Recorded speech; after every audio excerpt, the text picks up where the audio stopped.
This is general advice and my opinions only. CFDs are high risk, past performance isn't reliable, I may be long or short CFDs and stocks mentioned. Content may contain language that offends some viewers. LEVRD operates as corporate authorised representative 001318377 under AFSL 548573. You can find our financial services guide via the LEVRD website link in the show notes.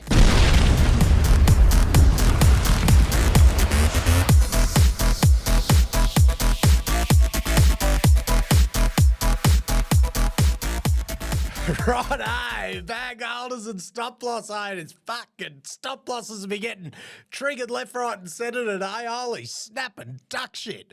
Fuck me. It is going off. Far out. What a time to be alive.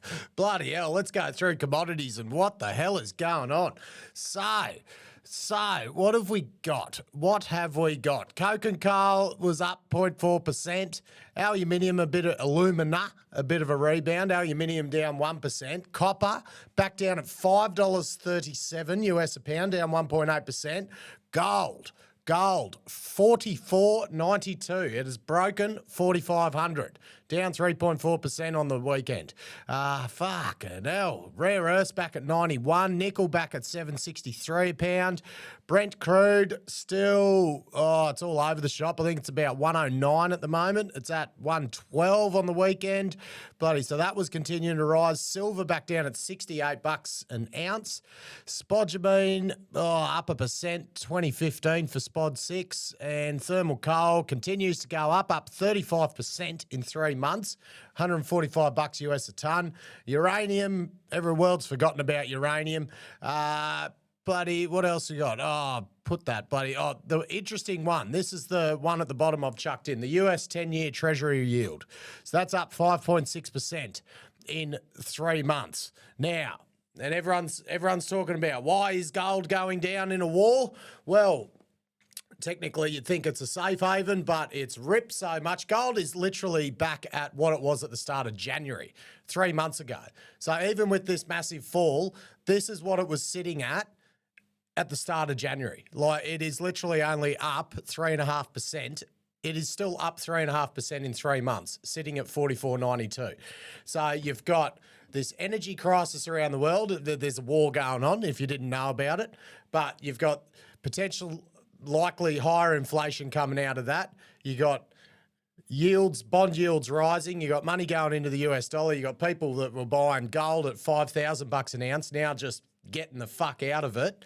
And gold is friggin' hemorrhaging at the moment. And could it keep going? Like, it looks like it is going to. It's got more chance of to keep going down than it is going up, because with bloody real yields rising and inflation rising, and that means interest rates will have to go up, not get cut. That is bad for gold. So, like, the way I'm viewing this at the moment, there is more chance that gold goes to 4,000 than 5,000 from where it's sitting at the moment. So, fuck me. What did I do last week? Literally said last week, when gold was at 5,000, right, it can't go to 4,500. It's there. I've fucked the commodity price. Bloody hell. Don't speak, Matthew. Far out. So, yeah, majors on the weekend. Everything started to get hammered. Look, red across the screen, like Cameco down 4%, Albemarle down 3.5%, Agnico down 3%, Anglo-American down 3%, Rio down to, just carnage. The goldies weren't too bad. So Newmont was down 3.4%, but that was on the back of the Aussie goldies that didn't really follow on Friday, the goldies from the night before. Like Genesis was up 2 or 3%. Most of them ended up flat. Not the case today. We will go across the screen in a minute, but it is carnage. And especially not just mining, ASX 200 down 140 points or something. And yeah, NASDAQ's cracked 24,000. Money is flying out. So here's what's going on. Effectively on the weekend, on Saturday, Trump gave Iran 48 hours to reopen the Strait of Hormuz. Otherwise, he's going to bomb their power supply. So there's about 20-odd hours to go there. In turn, Iran warned that any strike on its energy facilities would prompt attacks on US and Israeli energy and infrastructure assets, specifically IT and desalination facilities. So they're going to pretty much bomb the water supply for other Middle Eastern countries. So the friggin', what is it, IRGC, they're just not backing down. They're like, fuck it. If we're going to die, we're going to bloody just go out with a bang. And, far out. It's fucking madness. I think it's just absolute madness. Then there was reports in the AFR that was 6 fuel ships next month that were headed next month to Australia were turned back from Asia. Chris Bowen acknowledged flow of oil to Asian refineries has slowed, and that is where Australia gets its fuel. And this was the article here.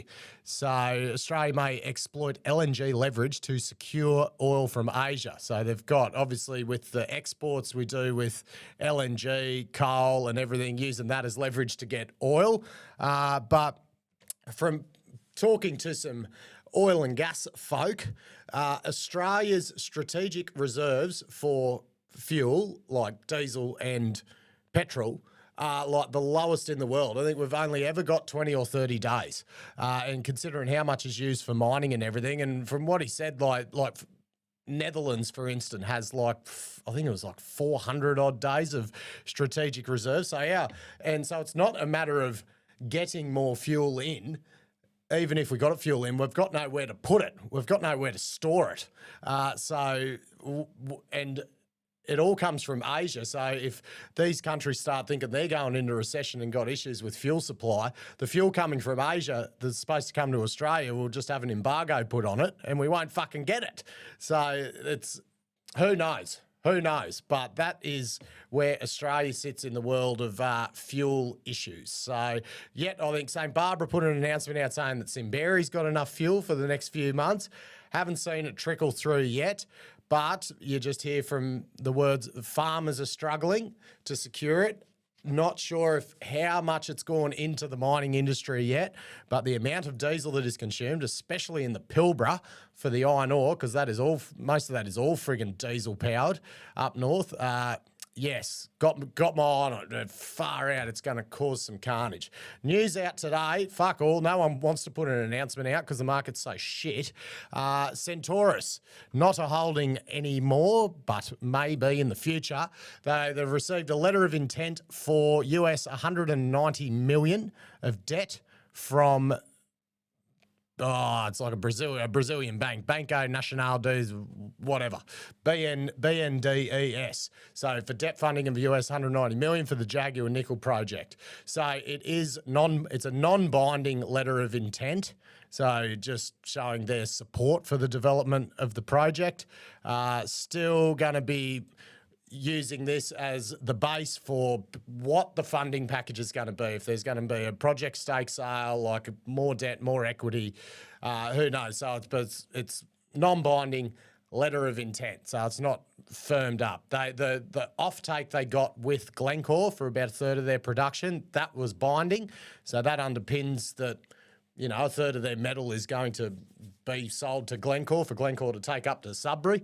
So, yes, progressing along, but the big catalyst for Centaurus is, one, obviously the nickel price, and two, a more binding documentation that this will progress towards, and either a project stake sale to get this thing into an FID status. So nickel is interesting at the moment because let's think of what the impacts of this war is going to be. Obviously, sulfur.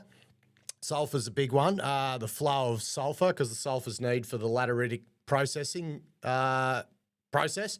So if there's disruptions to that in Indonesia, that is going to limit the amount of nickel that comes out of there, potentially being a boost to the price. Increased power costs is a big one for Indonesia. So Indonesia, a lot of that lateritic processing relies on petroleum, fuel to power those big, massive processing facilities. So higher fuel costs is going to impact the margins on those Indonesian operations. So this could also have a big effect on nickel and fucking everything else. But nickel, that's the plot. That's what's going on. Right, fund update. Equities. So haven't changed anything. Still got my my breakthrough minerals position that's going to be, if I lose everything else, that could double in future, and I will not lose everything. So that's the what would you say, the staple. That's my staple at the moment. So still short on the gold equities. Genesis, Black Cat, Orabanda, Pantoro, Bellevue. Opened a long position on WAF the other day to just have a little bit of gold long on a producer. WAF, as mentioned, once there's an outcome with Burkina, God, don't know if that's going to fucking happen in this current environment, but once there's that outcome with Burkina, it does scream cheap. They do print a lot of free cash, and there could be a re-rate, and because the analysts will have some frigging numbers to put in the models, even if they've had to give away a total of 50%, not give away, 50% to Burkina at market terms. So, and then still got Brightstar and Medallion tickling along, because Brightstar's like 31 cents at the moment, and they've done all their raise. Lucky they raised at 50. Far out, absolutely been friggin' hammered, and 100 odd mil EV at the moment. And then still got the May Gold 5100 call. So I think that expires April 26th. So that's the call option. So if gold continues to shit itself, limited downside there, and all the downsides, all the upsides on the short positions. So fund update, the number. I'm crawling back a little bit. 119. I could have got rid of all the longs, but oh God, who knows? Anyway, 119. What mistakes have I made? Shitloads. Oh, well, going short on the gold equities wasn't a fucking mistake at all. Probably could have sold Brightstar and Medallion and just got fucked off the developers completely, but you never know in this market what's going to go on. It would have been better having a gold option instead of the gold metal. Obviously, once gold hemorrhaged, I lost a lot on the gold metal short. I did make more on the gold metal long. I did make more on the gold equity short, but I probably could have, if I had an option, I would have limited the downside as on the gold metal call, but didn't have the margin to put it in. So, so that's what's going on. 119. That's where we're at. Right, let's have a look across the screen. Carnage. 3, 2, 1, let's fuck!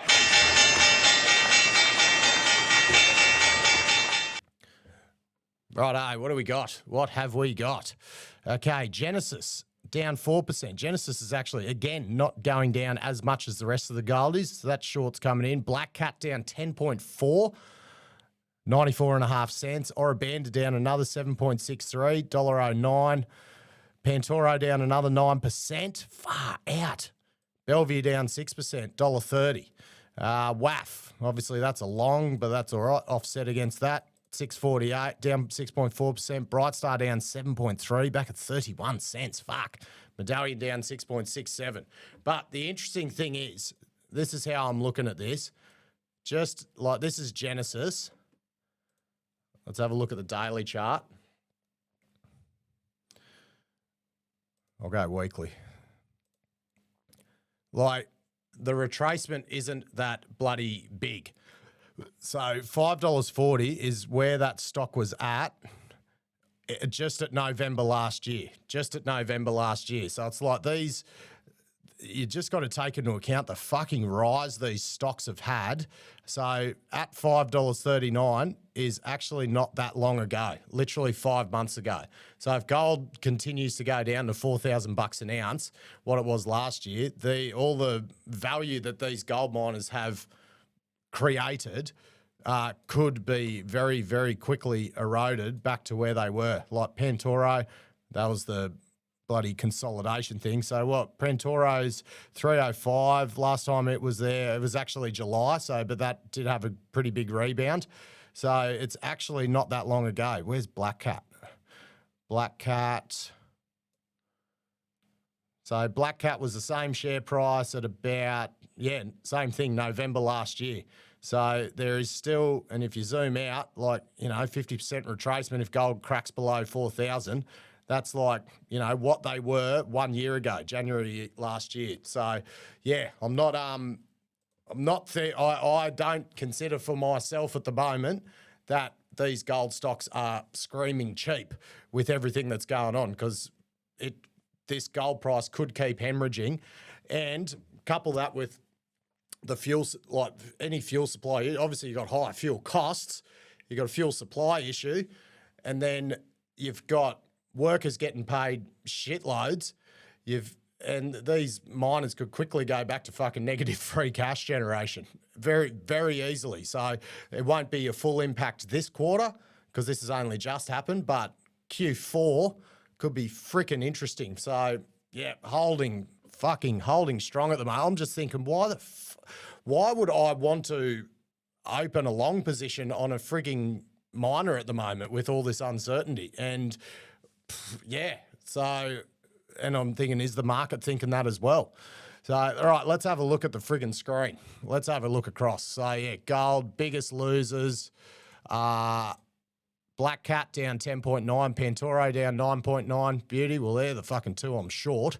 Yeah, everything else. Greatland down 8.8, Orabanda down 8, Westgold down 8. Jesus Christ, this is carnage. Northern Star back at $17.30. That stock price has gone close to halving since halving in March. It had a high of about 31. So, yeah, far out. $15.50 would be a half in that stock price in a month. Fucking phenomenal. What's Centaurus doing? Down 4.67, 51.5. God, look at the interesting one. God, Gateway back at 5.5, Caprice down at 7, down 11%. Talk's back at 39, nearly at what I sold it at. But yeah, go opening a new position in developers is probably not something I want to friggin' do at the moment. But yeah, Firefly back at $1.45, New Murchison at 4. That's sort of where it was last week. Jesus Christ. Right, let's go. Lithium. PMET. Oh, God, glad I fucking sold all of these. PMET's down 10.8%. Linetown down 6.8. Linetown back at $1.36. Pilbara Minerals, $4, down 5.5%. So lithium is getting fucking hammered. Where's MinRes? Back below $50, 49.60. Copper. I assume copper gets out. Copper's the interesting one. Like, yeah, they're saying that there's not going to be enough copper to supply the world. Yeah, probably true in future, but high inflation, slower global growth and everything is like the worst thing for copper globally. So hence why copper is down back at frickin' $5, near $5 a pound. So what have we got? Aeris down 10.5. Fucking, oh, Jesus Christ. Hillgrove down 10.5. AIC down 8.6%. Develop down 8%. Develop back at 390. Like, God, if you look at Develop, this is the thing. This is why I'm not friggin' panicking, because Develop's only back to what it was 1st of December and mid last year. So, like, you know, it went through that period of in the low twos. I know a lot's happened since then, but yeah, the retracement isn't actually that fucking big at the moment. So, Jesus Christ. Silver. Boab. Where's Boab? Back at 39.5 cents. Have a look at that. So that stock's bloody up near 70. So that's nearly halved as well just this month. Fuck me. Uranium. I'm just picking that this has all been hammered as well. Peninsula down 12.5%. Lotus back at $1.34, down 7%. Boss $1.48, down 5. Deep Yellow back at $1.60, down 5.3%. Next Gen down 4.5%. Jesus Christ. What's the Coalies doing? Coalies probably going all right. Nah, Whitehaven back down 3%. So even with energy going up, money's coming out of coal. Money's just coming out of the market today. So there we go. Fucking strap yourself in. So I think I'm just going to be frickin' holding strong on this. What's bloody spot gold is $44.79. $44.79. Brent crude at 107. Oh, this, who knows what's going to, like, what is the likelihood that you're going to have, okay, the only peaceful resolution here technically is Iran saying, okay, we surrender, we'll open up the strait and we won't do anything. and oil starts flowing again. But the fact they're pretty much saying if you bomb our energy infrastructure, we're going to bomb your water and friggin' all your infrastructure in the Middle East.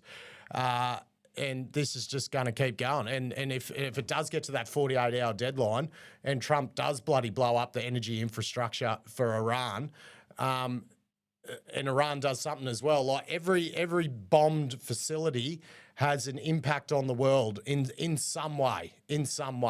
So, until that stops, it's just going to be fucking madness, I believe. And I don't know when that's going to be. So the most unlikely outcome, in my view, is that if everything stops. So, and pretty much everything above that is going to have a negative impact on the market. So, righto, here we go. Fucking, this is going to be a wild week. Catch you, punters. Fuck.